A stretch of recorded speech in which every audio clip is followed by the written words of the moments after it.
سلامونه او نیکې هیلې هیلهمند یم چې جوړ او روغ یاست.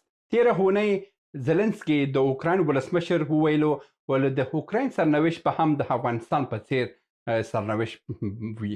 نو اوس خبره دا ده چې زلنسکي ولې د افغانستان سره یې پرتله کړلو او آیا افغانستان به اوکراین به عین د افغانستان په څیر په یو دغسې حالت کې ګیر پاتې سي. نن پر دغه موضوع باندې خبرې کوم چې افغانستان کوم سرنوشت زلنسکي بللی دی او د اوکراین سره څه تفاوت لري. زه پر موضوع باندې خبرې کوو او تر اضافي خبرې تېرېږو. مخکې له دې چې د زلنسکي پر موضوع باندې پر خبرې باندې ولاړ شم، موږ باید حواله کې ولاړ شو 1953 کال ته. 1953 کال ته دا کال هغه وخت و چې محمد ظاهر شاه د افغانستان پاچا و. په هغه وخت کې پاکستان په 1940 کال کې جوړ شوی و چې خپل د جوړښت حدوداً 6 کاله وکاله وروسته دوی په اول ځل باندې افغانستان ته تروریستان ولېږل. دا تروریستان څوک وه؟ دا تروریستان حکمتیارو، رباني ویه، سیافو، مجددي ویه، مسعودو. یعنې دا 5 کسان چې کله هم په کابل په پولتخنیک پوهنتون کې دوی هلته درسونه ویل او جنګونه یې وکړل، جنګجالونه یې وکړل. چې کله حکومت مداخله وکړه دوی وتښتېدل، ولاړه پاکستان ته او پاکستان دا یې وروزل او په 1953 کال کې لومړي ځل باندې پنجشیر ته مسعود راغلو او پلچک او مکتب انفجار ورکړو. یعنې دا لومړی ځل په افغانستان په تاریخ کې د یو تروریستي پیښه وه چې پلچک او مکتبونه یې انفجار ورکړو. دا د محمد ظاهر شاه په وخت کې وه. خو بیا وروسته په مثلا په لغمان کې حملې وسوه، مثلا په پکتیا کې حملې وسوې، همداسې په پنجشیر کې حملې وسوې، په ډېرو ځایو کې حملې شروع وسوې. دا حملې چې وه کرار ډېر سوې، خو وروسته د حملې دومره سوه چې سردار محمد داود خان ولیدل چې دا دولت تر کنټروله وتلی دی او باید همدا هر څه کنټرول سي. هغه و چې پر داسه باندې کودتا وکړه او نظام یې خپل په لاس کې ونیوله. خو وروسته د سردار محمد داود خان په وخت کې هم د دې اشرارو جنګونه او دا پلانونه ختم نسوه، دا جګړو لا هم زور واخیستلو. خو وروسته خبره دې ته ورسېده چې سردار محمد داود خان باندې هم انتقادونه ډېر سوه د خلق دیموکراتیک ګوند لخوا او چې هلته باندې انتقادونه ډېر سوه. د نور محمد ترکي په شمول باندې ډېر هغه سیاسي مشران سردار محمد داود خان دا یې په زندان ته واچوله. خو د هغه زندان سره بیا جنګجالونه تر دې ځای ورسېده چې حتی پر داود خان باندې هم کودتا وسوه او خبره راغله بیا تر ډاکټر صاحب نجیب تر دورانه پورې د دې اشرارو جنګونه زور واخیستل، خو دا ضعیفه نه سوه. په 1953 کال کې بیا تر حدوداً د 1980 کلونو پورې افغانستان په نړۍ کې په آسیا کې 5م نظامي قدرت و چې موږ هوایي تیارې درلودله، جنګي جیټ الوتکې مو درلودل، موږ ټانکونه درلودل، موږ کارخانې درلودلې، د وسلو کارخانې مو درلودلې، جنګلک غوندې کارخانه مو درلودل چې موږ موټران جوړوله او پاکستان ته هم صادرات درلودل، ایران ته مو هم موټران لیږله. او همدا ډول که موږ راسو د ګلبهار د جامو جوړولو د ټوکرانو کوم فابریکه چې وه هغه دومره څه وه چې پاکستان او د بعض سیمو ته هم موږ ټوکران لیږلو په هغه وخت کې.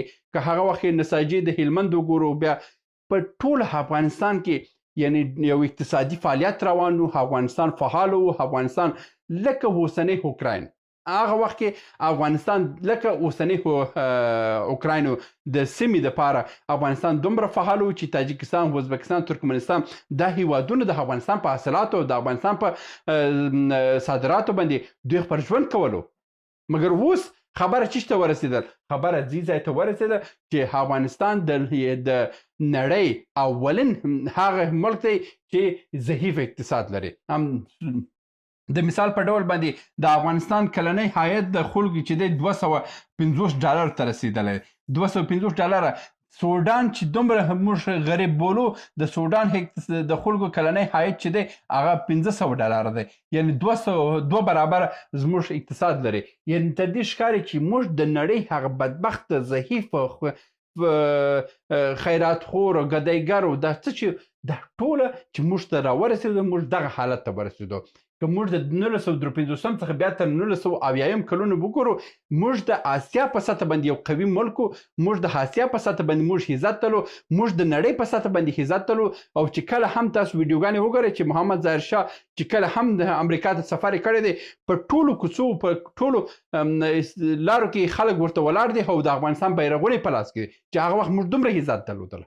اوس زموږ دومره بې عزته سوي یو چې حتی زموږ په پاسپورټ باندې یو څوک د باندې څه کوي چې پاکستان ته د ایران ته هم نشي تللی دی. دا چا وکړه؟ دا هغه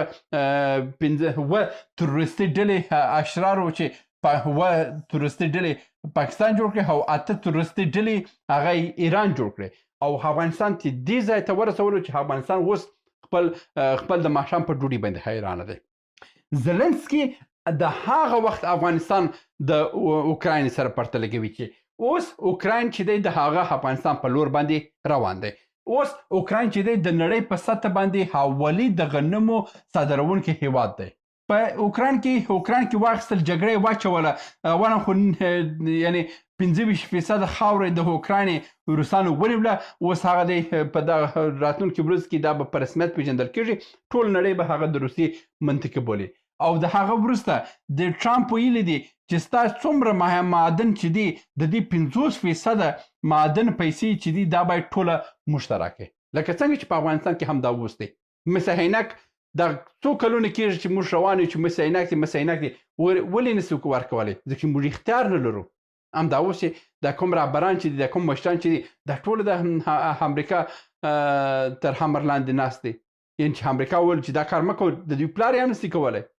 دغه څو د اجګک معدن باندې ولې موږ نسو کولی قرارداد وکړو؟ ځکه موږ اختیار یې نه لرو. همدغه سرنوشت اوس پر اوکراین باندې راغلی دی. اوکراین ته ویلي چې وروره ما 170 میلیارد ډالر تا ته درکړي دي. دا خو په مستقیم ډول باندې اعلان کړی دی او په غیر مستقیم ډول یې هم ویلي دي چې یاره وروره ما پر تا باندې 1 تریلیون مصرف کړي دي. او دا چې تا خپل مېرمنې سره دومره بانکي اکاونټونه په اروپا کې ډک کړي دي، څومره بانکي اکاونټونه دي په سویس کې ډک کړي دي، دا خو موږ خبر یو چې خبر یو وروره منه دومره پیسې مې در باندې مصرف کړي دي. زه خو نه زما ورور یې نه زما ملک یې هېڅ نه یې. 50% خپل معدنو اختیار به ما ته راکوي او خپل ټول معدن اختیار به ما ته راکوي، خو 50% ګټې هم زما ده، 50% ستا ده. یعنې دې حالت ته ورسېدی. دا نن ټلګراف ورځپاڼې اعلان وکړ چې زلنسکي مخکې مخالفت کړو، نن یې هغه د موافقه وکړه. ښه چې موافقه وکړه، خبره دا ده چې د اوکراین معدنیات چې دي 50% یعنې مکمل اختیارات یې داسې ته ولاړه، امریکا سره لاس لاندې ولاړه.